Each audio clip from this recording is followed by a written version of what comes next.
Okay, let's dive right into this explainer and uncover the wild, totally true story of the most infamous secret society in human history. I mean, if you spend even 5 minutes online today, you've definitely heard the whispers, the rumors, and those massive internet theories about a shadow group pulling the strings of humanity. But today, we are going to completely separate the absolute myth from the incredible historical reality. To kick things off, I want you to think about that modern internet myth we've all seen pop up on our feeds. This idea of a shadowy cabal of pop stars, politicians, and billionaires pulling the strings behind the scenes. We're constantly told that they plan every economic crash, they decide who gets famous, and they supposedly leave these little breadcrumbs and clues on our money and in music videos. It's a terrifying, almost movie-like concept, right? But here is where it gets kind of hilarious. Because when you contrast those terrifying puppet masters we imagine today with the actual reality of how this started, it's night and day. The real founders weren't global billionaires in dark robes. They were actually just a frustrated 28-year-old law professor in 1776 Bavaria and a handful of his broke college students who, honestly, just wanted to read banned books and argue about philosophy in a cold room. To really understand this, we have to look at the world they lived in. Our protagonist, Adam Weishaupt, found himself trapped in a highly religious, heavily censored state. Now, while the rest of Europe was fully embracing the Enlightenment, sweeping through places like France and England promoting human rights, democracy, and science, Bavaria was completely different. The Catholic Church and the absolute monarch held a really tight, censorious grip on everything. So imagine being just 28 years old, a secular professor, surrounded by narrow-minded conservative bosses who basically wanted to block any kind of modern progress. Weishaupt absolutely hated it. He wanted his students to love science and reject rigid dogma. But the catch was, speaking out publicly in Bavaria at that time would literally get you thrown in a dungeon. So he decided to just build his own secret club to teach his students how to think freely. Now, originally, he actually wanted to call his little forest gathering the Perfectibilists. Yeah, I know, really rolls off the tongue, right? Thankfully, he realized that sounded incredibly clunky and pivoted to the much cooler Illuminati, which simply means the enlightened ones. And so, on May 1, 1776, in a dark forest clearing near Ingolstadt, Weishaupt and 4 of his students lit a candle, swore an oath, and officially launched their secret project. And these guys were total history nerds. Weishaupt took his obsession with ancient history to a whole other level. To dodge government spies, they swapped out their real names for classical code names and even renamed entire cities on their secret maps. Weishaupt became Spartacus, which, you have to admit, is pretty fitting for a guy trying to lead an intellectual revolt.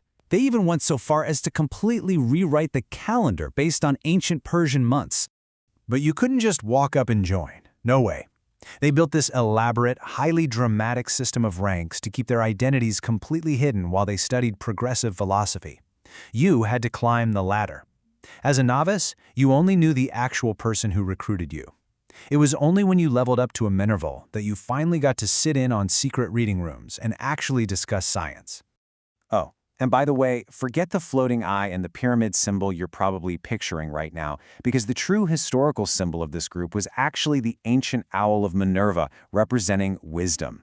Weishaupt's whole overarching goal was to educate young men so they could eventually take over government jobs and quietly steer society toward equality, all under the symbolic guidance of that wise owl.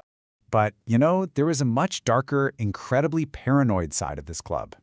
Weishaupt introduced these sheets called quibus licet, which essentially turned the group into a mini 18th century surveillance state. He demanded that members fill out these deeply personal diaries detailing their own flaws and weaknesses. And honestly, worse than that, he forced them to report on who their friends were talking to.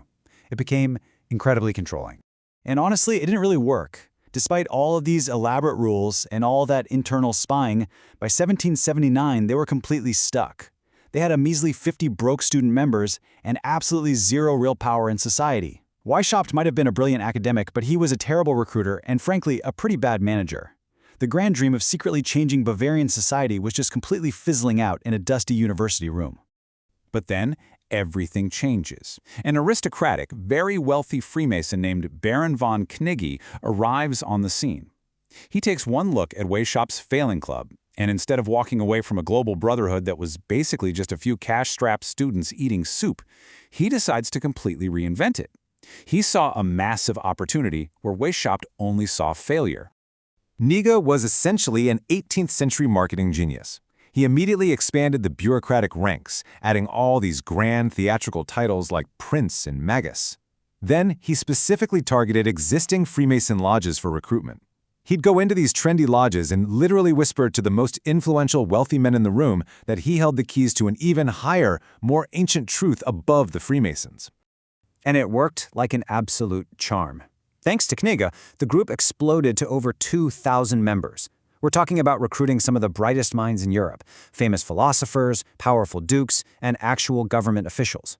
Heavy hitters like the writers Goethe and Herder joined up. Suddenly, they weren't just students anymore. They were actually placing members in key legal and academic positions across Germany, Austria, France, and Italy. But what goes up must come down, and their success didn't last. It all fell apart astonishingly fast. Weishaupt and Knigge started fighting bitterly over control. Massive egos clashed, and Knigge ended up quitting in a rage. Right around the same time, the paranoid ruler of Bavaria completely banned secret societies. And then, you can't make this up, a messenger carrying secret Illuminati documents was literally struck by lightning, leading the police right to a treasure trove of evidence. When the Bavarian police finally raided the homes of high-ranking members, they found absolute nightmare fuel for the 18th century. They exposed the group's highly illegal plans. We're talking recipes for invisible ink, instructions for performing illegal abortions, formulas for toxic poisons, and direct strategies for subverting the government by infiltrating schools. The authorities were, understandably, absolutely horrified by what they uncovered. But the government's most brilliant move wasn't just throwing them in jail. No, they completely destroyed the Illuminati by publicly publishing all their embarrassing, creepy letters and documents for the whole world to see. Imagine being a member who thought they were just in a harmless debate club, only to be totally mortified seeing your private, nerdy codename plastered all over the newspapers. The group's reputation was instantly ruined, and Weishaupt actually had to flee into exile in a cheap disguise. So the club was totally dead by 1787. Done. Finished. But when the bloody French Revolution happened just a couple of years later, terrified European elites needed a scapegoat. Kings and queens simply couldn't accept the reality that hungry peasants had organically overthrown a monarchy. So they used those published Illuminati papers to falsely blame the entire uprising on a secret plot. 2 authors published best-selling books claiming the disbanded Illuminati went underground and planned the whole thing. It was totally false, but man, the public ate it up. And that scapegoating kept the myth alive just long enough to eventually inspire a wild prank decades later. Fast forward all the way to the paranoid Cold War era of the 1960s. 2 counterculture writers, Robert Anton Wilson and Carrie Thornley, noticed that people would believe basically anything if it sounded scary enough. So they decided to playfully resurrect the long-forgotten Illuminati with a satirical campaign they called Operation Mindfuck, aiming to make the public question everything they read. Their strategy was crazy. They wrote ridiculous fake letters to mainstream magazines claiming this long-dead Bavarian club was actually behind every major historical event like the JFK assassination. They eventually even published a wildly successful sci-fi book about it. But here is the incredibly ironic part. What started as a joke to mock conspiracy theories backfired completely. People completely missed the satire and genuinely started believing this fictional, all-powerful shadow group was real. Meanwhile, the public started pointing at the Eye of Providence, the floating eye on the back of the US dollar bill, and falsely linked it to Weishaupt's tiny German club. But remember, the Eye of Providence was a common Christian symbol designed for the US seal in 1782.